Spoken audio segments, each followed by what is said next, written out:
Alors, le chapitre 3, intitulé Zorro. Sacrée Emma.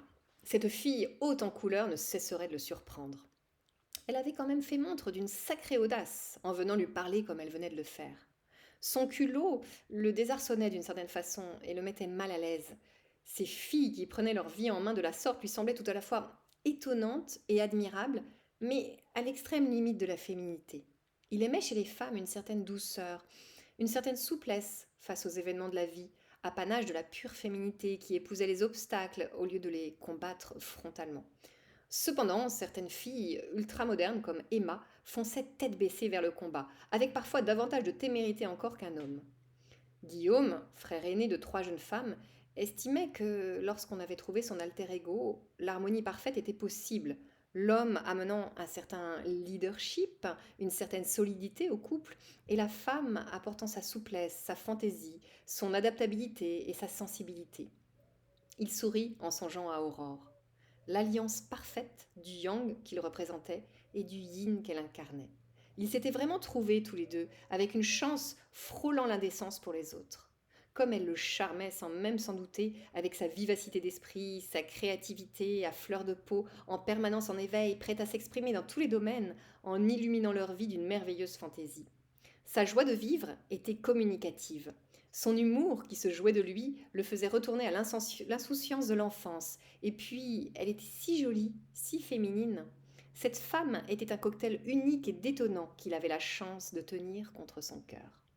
Mais qu'allait-il répondre à Emma?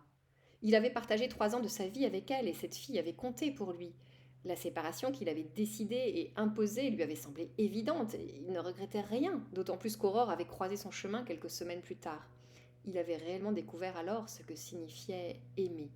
Cependant, il ne souhaitait pas faire du mal à Emma, qui avait malgré tout pris énormément sur elle pour venir lui faire cette demande complètement décalée. Il ne souhaitait pas accepter, avant tout vis-à-vis d'Aurore, mais il ressentait de la pitié pour Emma. Emma, à qui tout réussissait, qui avait une carrière exceptionnelle, un physique plus qu'avantageux, mais qui était privée de l'essentiel, l'amour. Elle avait en quelque sorte jeté son orgueil à ses pieds, ce qui était fort rare de sa part, pour le supplier d'avoir ce geste, si simple techniquement, mais si lourd de sens pour elle. Il avait bien compris l'urgence dans laquelle elle se trouvait, séparée de cet homme qui venait juste de la quitter, alors qu'elle allait peut-être pouvoir être maman. Il avait bien saisi son désespoir dans son regard, malgré la fierté dont elle faisait preuve à chaque instant. Néanmoins, il ne pouvait pas faire cela à Aurore, même si elle n'en saurait jamais rien. Il était trop droit pour cela. Et il l'aimait surtout beaucoup trop.